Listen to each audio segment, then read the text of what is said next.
ഇനി ഇന്നലെ പ്രധാനമായിട്ടും തലസ്ഥാനത്തും ഒപ്പം കേരളത്തിൽ തന്നെ ചർച്ചയായ മറ്റൊരു വിഷയമാണ് തിരുവനന്തപുരം മേയർ ആര്യ രാജേന്ദ്രൻ KSRTC ഡ്രൈവറോട് ചൂടായി സംസാരിക്കുന്നതും ഒപ്പം മോശമായിട്ട് പെരുമാറിയെന്നുള്ള വാർത്തയൊക്കെ തന്നെ. ആ സംഭവം ഇന്നും പ്രധാനമായിട്ടും ചർച്ചയാകാൻ തന്നെയാണ് സാധ്യത. ഡ്രൈവർ നൽകിയ പരാതിയിൽ പോലീസ് കേസ് എടുത്തിട്ടില്ല എന്നാണ് പറയുന്നത്. MK വിനോദ് ഒരിക്കൽ കൂടി ചേരുന്നുണ്ട്. വിനോദ്, പണ്ട് തൊട്ടേയുള്ള പോലീസിൻ്റെ ഒരു ന്യായമാണ് രാഷ്ട്രീയ പ്രവർത്തകർ ഇത്തരത്തിലുള്ള സംഭവങ്ങളിലൊക്കെ തന്നെ ഇടപെട്ട് കഴിഞ്ഞാൽ എതിർ നിൽക്കുന്നതാണോ അവർക്കെതിരെ മാത്രം കേസെടുത്ത് ആ വിഷയം ഒന്ന് ഒതുക്കി തീർക്കുക.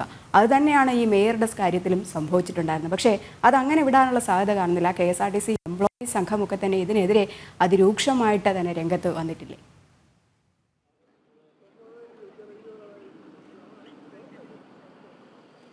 തീർച്ചയായും രജനി, നമുക്കറിയാം ഇന്നലെ വാർത്തയായ സംഭവമാണ്. തിരുവനന്തപുരം മേയർ ഒരു KSRTC ബസ്സിന് കുറുകെ കൊണ്ടുവന്ന് കാറിടുന്നു. സിനിമ സ്റ്റൈലിൽ മേയറും ഭർത്താവായിട്ടുള്ള MLA സച്ചിൻ ദേവും എല്ലാം ഇറങ്ങി വരുന്നു. KSRTC ഡ്രൈവറോട് കയർക്കുന്നു, ഇറങ്ങി വരാൻ പറയുന്നു, ബസ് അങ്ങോട്ട് മാറ്റിയിടാൻ പറയുന്നു. കാണിച്ചു തരാം നിന്നെ, ഞാൻ ആരാണെന്ന് മനസ്സിലായോ? ഇത്തരം ഡയലോഗുകളൊക്കെ നമ്മൾ സിനിമയിലാണ് കണ്ടിട്ടുള്ളത്. പക്ഷേ ഇവിടെ മേയറും ഭർത്താവും ഒക്കെ അങ്ങനെ റോഡിലിറങ്ങി ഞാൻ മേയറാണ്, ഞാൻ MLA ആണ് എന്ന് പാവപ്പെട്ട താൽക്കാലിക KSRTC കണ്ടക്ടറെ പഠിപ്പിക്കുകയാണ്. നിനക്ക് ഞാൻ ആരാണെന്ന് കാണിച്ചു തരാം എന്നൊക്കെ KSRTC താൽക്കാലിക ഡ്രൈവറെ പഠിപ്പിക്കുന്ന സാഹചര്യം നമ്മളത് കണ്ടതാണ്. ഈ രണ്ട് പൗരന്മാർക്ക് രണ്ട് തരത്തിലുള്ള നീതിയാണ് പിണറായി സർക്കാർ നടപ്പാക്കുന്നത് എന്ന് തുടക്കം മുതൽ തന്നെ ആരോപണമുള്ളതാണ്. ഇവിടെ നമ്മൾ കാണേണ്ടത് മേയറോട്, പ്രത്യേകിച്ചും വനിതയായിരിക്കുന്ന ഒരു മേയറോട് മോശമായി ഒരു ഡ്രൈവറല്ല ആര് സമീപിച്ചാലും ഇടപെട്ടാലും അക്കാര്യത്തിൽ നടപടി ഉണ്ടാകണം. കേസുണ്ടായേ മതിയാകുകയുള്ളൂ. അത് അവിടെ കേസ് എടുക്കുക തന്നെ വേണം. അങ്ങനെ മോശമായി പെരുമാറിയിട്ടുണ്ട് എങ്കിൽ അത് തെളിവിൻ്റെ അടിസ്ഥാനത്തിൽ അത് അങ്ങനെ പെരുമാറിയിട്ടുണ്ടെങ്കിൽ കേസെടുക്കുക തന്നെ വേണം. അത് സ്വാഭാവികമാണ്, കേസെടുക്കട്ടെ. പക്ഷേ ഇവിടെ നടന്നത് മറ്റൊരു കാര്യമാണ്. മേയർ പരാതി കൊടുത്തിട്ട് ആ പരാതിയിന്മേൽ കേസെടുക്കുന്നു.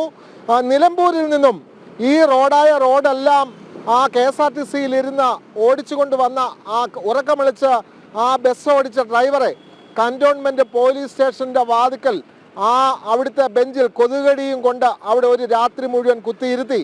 ആഹാരം പോലും വാങ്ങിച്ചു കൊടുക്കാതെ അദ്ദേഹത്തെ ഉറങ്ങാൻ പോലും സമ്മതിക്കാതെ അവിടെ കുത്തിയിരുത്തി. കാരണം മേയറോട് MLAയോട് മോശമായി പെരുമാറി എന്നുള്ള പരാതിയിന്മേൽ. പക്ഷേ ഇതേ സമാനമായ നിലയിൽ ഈ ഡ്രൈവർ, താൽക്കാലിക ജീവനക്കാരനായിട്ടുള്ള ഡ്രൈവർ യദു ഒരു പരാതി കന്റോൺമെന്റ് സ്റ്റേഷനിൽ കൊടുത്തു. ഇതുവരെ അതിന്മേൽ എടുത്തില്ല. കേസെടുക്കട്ടെ, സ്വാഭാവികമല്ലേ? ഒരു വിഷയത്തിൽ രണ്ടുപേർ പരാതി കൊടുത്താൽ ഒരാളുടെ വിഷയം മാത്രം കേസെടുക്കുക. അത് MLA ആയിക്കോട്ടെ മേയർ ആയിക്കോട്ടെ, കേസെടുക്കട്ടെ, നടപടിയെടുക്കട്ടെ. പക്ഷേ യദു കൊടുത്ത പരാതിയിന്മേൽ ഇതുവരെയും കേസെടുക്കാൻ പോലീസ് തയ്യാറായിട്ടില്ല. അതുകൊണ്ടാണ് പിണറായി പോലീസ് ഇത്തരത്തിൽ പൗരന്മാർക്ക് രണ്ട് നീതി നടപ്പാക്കുന്നു എന്നുള്ള അതിൻ്റെ ഏറ്റവും അവസാനത്തെ ഉദാഹരണമാണ് പാവപ്പെട്ട KSRTCയുടെ താൽക്കാലിക ജീവനക്കാരനായിട്ടുള്ള യദു നൽകിയ പരാതി. താൻ ബസ്സുമായി പോകുന്നു, അവരുടെ വാഹനത്തിൽ ഇടിച്ചിട്ടില്ല, മോശമായി പെരുമാറിയിട്ടില്ല, ക്യാമറകൾ പരിശോധിക്കട്ടെ.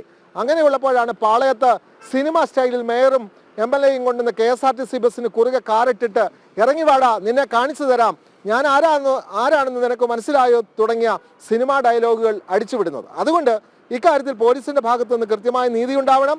പോലീസ് ഇക്കാര്യത്തിൽ നടപടി സ്വീകരിച്ചില്ല എങ്കിൽ ശക്തമായ പ്രതിഷേധം നടത്തുമെന്ന KSRTC എംപ്ലോയീസ് സംഘം അടക്കമുള്ള സംഘടനകൾ പരാതി നൽകിയിട്ടുണ്ട്.